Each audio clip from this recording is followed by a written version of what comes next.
of us are not being utopian, and call upon Professor Sosser to address us.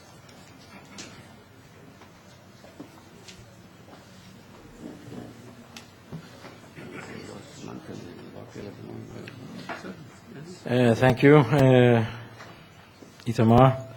Good afternoon, ladies and gentlemen. First, a word of apology to the other participants in the conference because of my teaching obligations. I won't be here to hear other parts of the conference, and it's not out of any disrespect or disinterest. I just have my commitments to fulfill. There is a certain overlap between Shimon Shamir's presentation and my own, so maybe I will be able to shorten mine a little. I want to make 2 points. The one is that Iranian ascendancy is facilitated to a very large degree by the contraction of the Sunni Arab core of the Middle East. The second point is that in an earlier era, we might have expected Turkey to be the natural counterweight to this Iranian upsurge. But today's Turkey is not. So these are the main 2 points I wish to make and to elaborate upon them. And I would just say, the more one listens to these talks about Iran and the Middle East, maybe one could make a rather tempting, sweeping generalization. Looking back on the 20th century, the 20th century began with the departure of the Ottomans from the core area of the Middle East, and Iran was never deeply involved in Middle Eastern affairs at that time anyway. And the 20th century was the century of the Arabs. It was the century in which what was called the Arab world was created. And much of the century was about Pan-Arabism, Arabism, Abdel Nasser, the centrality of Egypt, the Middle East as the Arab world. And as we begin the 21st century, this seems to be shifting. And in the program, my lecture is called Cast a Giant Shadow, Revolutionary Iran and the Arab World. But in my notes, I changed the title.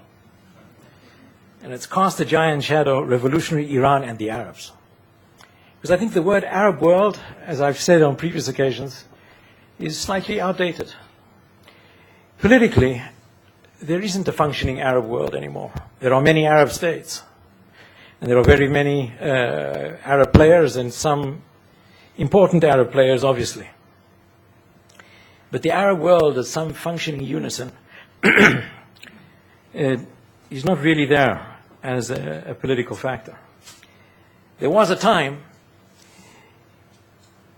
in the midst of the 20th century when Iran was deeply fearful of Arab nationalist expansionism. Iran of the Shah was very fearful of Abdel Nasser. And the Nasserist influence in the Arab world and as far afield as the Gulf. But that is gone. And the fears are very much on the other side these days, especially since the crushing of Iraq in 1991, and then the sanctions against Iraq, and then finally the American invasion. The dismantling of Iraq as the gatekeeper of the Arab East. The dismantling of Iraq as the gatekeeper has opened the Arab East to an extension of Iranian influence, the likes of which we have never witnessed in the modern era. And as we've heard, Egypt has its difficulties facing this Iranian thrust. Iraq, constitutionally, is not even defined as an Arab state anymore. Iraq has a Kurdish president, a Shiite prime minister, and constitutionally is defined as a federal state, not an Arab state. And Iraq, as a Shiite-dominated state, is still in theory maybe an Arab state, but in practice, the Shiis were never great Arab nationalists. Saudi Arabia, I call the kingdom of anxiety. They are not sure about what to be more anxious at any given time. The Wahhabis and the Shia have always been mortal enemies. The Saudis are afraid of confronting Iran. They fear Iranian influence in Iraq. They fear Iranian subversion in eastern provinces of Saudi Arabia, as we've heard. They fear Iranian nuclear capacity. Saudi Arabia is not a great mover and shaker. It moves and shakes, but it is not a mover and shaker of Middle Eastern affairs. So the Arab states do not really set the regional agenda anymore. They do not have much influence in Iraq. Iran and Turkey are far more influential in Iraq than all the Arabs put together. And if there is an important forum, an important regional forum that convenes on Iraq, it is the neighboring states of Iraq, and of whom Iraq and Turkey are the really two important ones. Jordan and Saudi Arabia don't figure anywhere near the importance of Iran and Turkey. The Doha Agreement in Lebanon last year is an agreement facilitated by Qatar on behalf of the Iranians and Hezbollah. It was just pushing Lebanon further into the Iranian sphere of influence. And the question we ask about Lebanon today, in the 20th century, the question was, is Lebanon European, Mediterranean, or Sunni Arab? And Lebanon, even as a Christian-dominated state, joined the Sunni Arab world, becoming a founding father of the Arab League. But Lebanon is being sucked out of the Sunni Arab core into the Iranian Shiite sphere of influence as the Shia in Lebanon and Hezbollah gain in strength. The Palestinians are in disarray, and the Arabs cannot fix it. And thus, reading the intellectual debate in the Arab world, we see a pervasive Arab sense of demoralization, a fear of chaos in the Mashriq. A disheartened discourse of despair.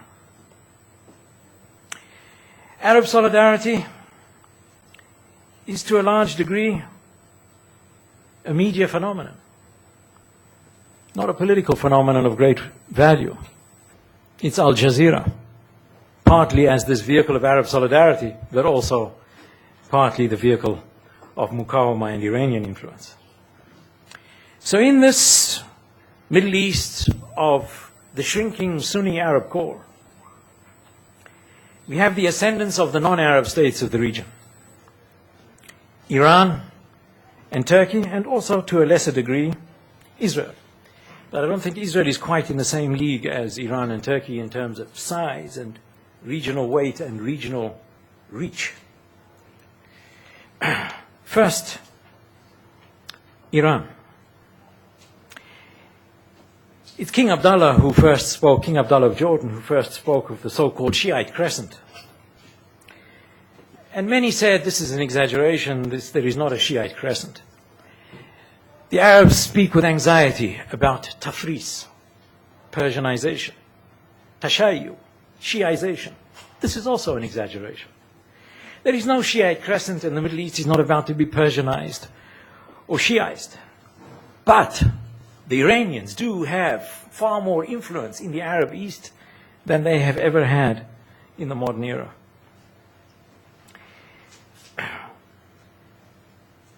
Iranian influence boosts the Shiis in other places. Bahrain, Kuwait, Eastern Saudi Arabia.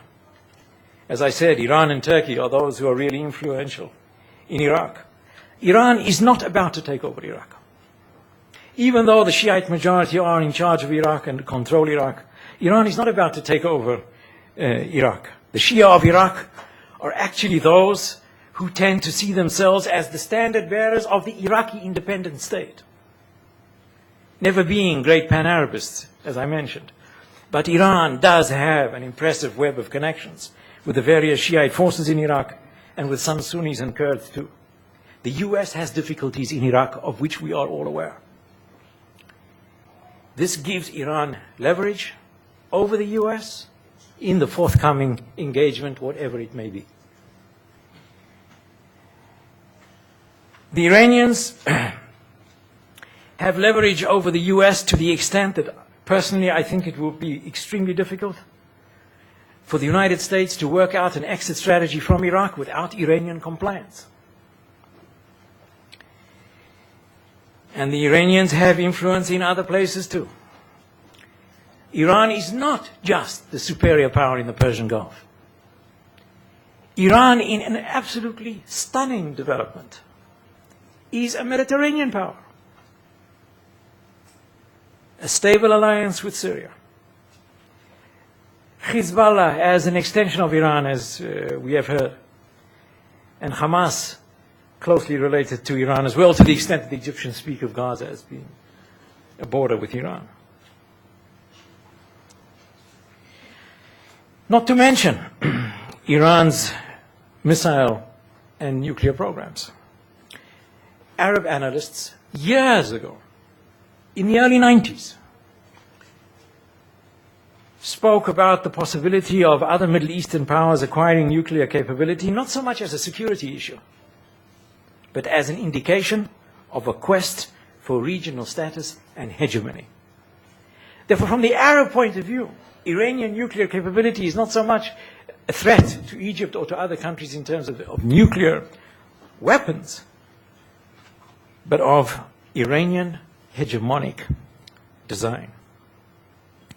Now, there are various Arab responses to Iranian power and hegemonic design. In the early part of this decade, there were those in the Arab world who wanted to invite the Iranians and the Turks to participate in the Arab League. Iran and Turkey were both present at the Doha summit of the radical group in January 2009 during the Gaza war. And the Qataris, as we heard, even thought of inviting Iran to the Arab summit in March, just a short while ago. So there is that tendency among some in the Arab world to acquiesce in this Iranian and Turkish increasing influence.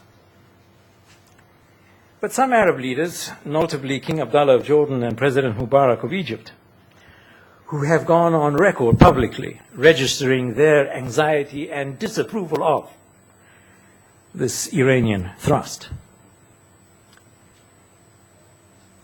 And there are Arab columnists, and I will just give two brief quotations as an example. According to one, for 50 years we the Arabs have spoken about the Arab order, but there is nothing in it but anarchy, dissension, and disorder. The Middle East is likened to a big cooking pot that stands on three legs: Israel, Turkey, and Iran. The Arabs, according to another columnist, have no influence whatsoever over what happens in Iran, and they are no more than passive bystanders, despite the serious Iranian threat to them. Most Arab states have serious anxieties about Iran, and anxieties, as Professor Shamir was saying, exacerbated now by the Obama administration. Too many voices one hears these days in the Arab countries of the danger that the Iranian-US engagement will be at the Arabs' expense. And the more the United States assures the Arabs that that is not about to happen, the greater their anxiety. And Iran has strong cards to play in Iraq, in Lebanon, and in Palestine. But as opposed to the Arab states and to the incumbent governments and regimes, in the Arab intelligentsia and in the so-called Arab street, there is a lot of admiration for Iran. Admiration for Iran's defiance of the United States. Admiration similar to the admiration they once held for Saddam Hussein for the same reason, or for Abdel Nasser years back, again for the same reason, standing up in defiance to the West.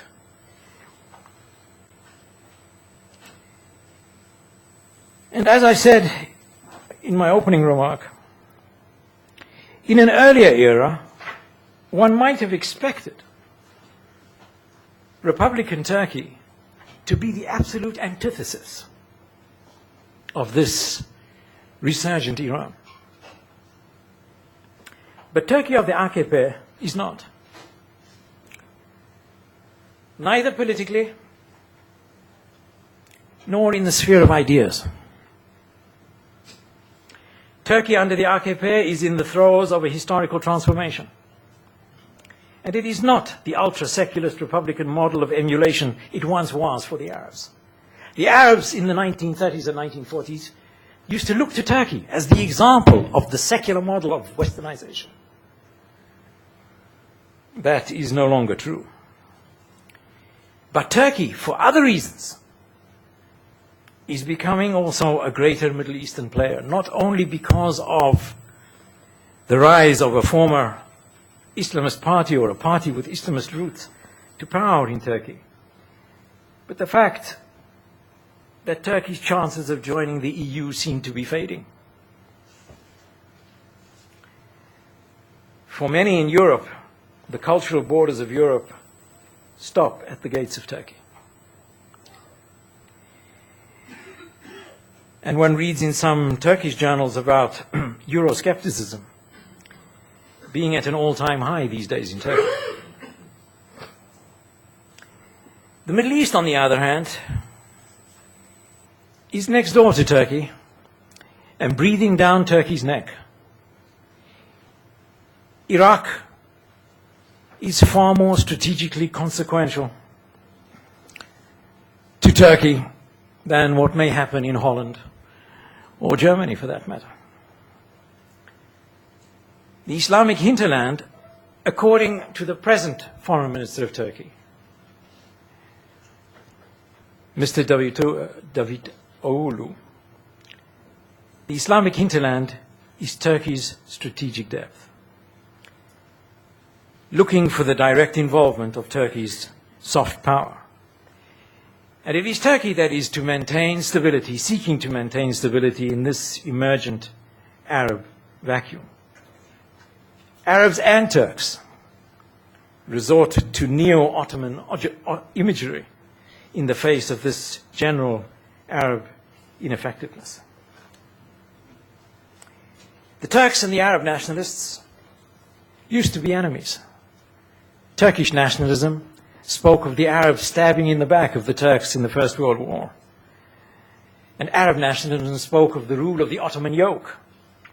All of this is irrelevant in the more Islamist political world of the Arab world and Turkey of the AKP.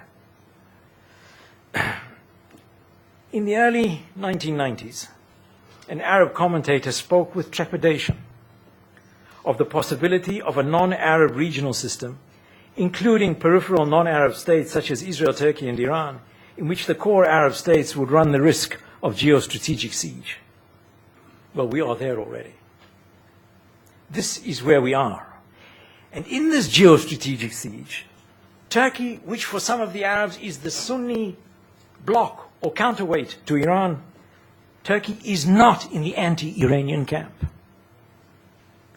And in some regional issues, like on Hamas, for example, Turkey and Iran were on the same side of the divide when the war was going on in Gaza. There are other regional changes that serve this Iranian ascendancy. The changing historical balance of power between Sunni and Shia. The Shiite crescent may not be exactly a crescent, but Iraq is a Shiite-dominated state. There is a Shiite majority in Bahrain. There are significant minorities in Kuwait and Saudi Arabia, and all of these have been emboldened by the success of Iran and the success of Hezbollah. This is Shiite time. The wind in the sails of a historically downtrodden underclass. The victory of the revolution in Iran. The overthrow of the Ba'ath, which is the overthrow of the Sunnis in Iraq. Hezbollah's feats in Lebanon against Israel. In the words of one of Muqtada Sadr's supporters, Muqtada Sadr in Iraq, we, the Shia, we have overcome our fear. We've come to the point where others are scared of us. This is a reversal of the historical order. The Shias are no longer the downtrodden underclass. And Iran has always linked its national identity with the Shia.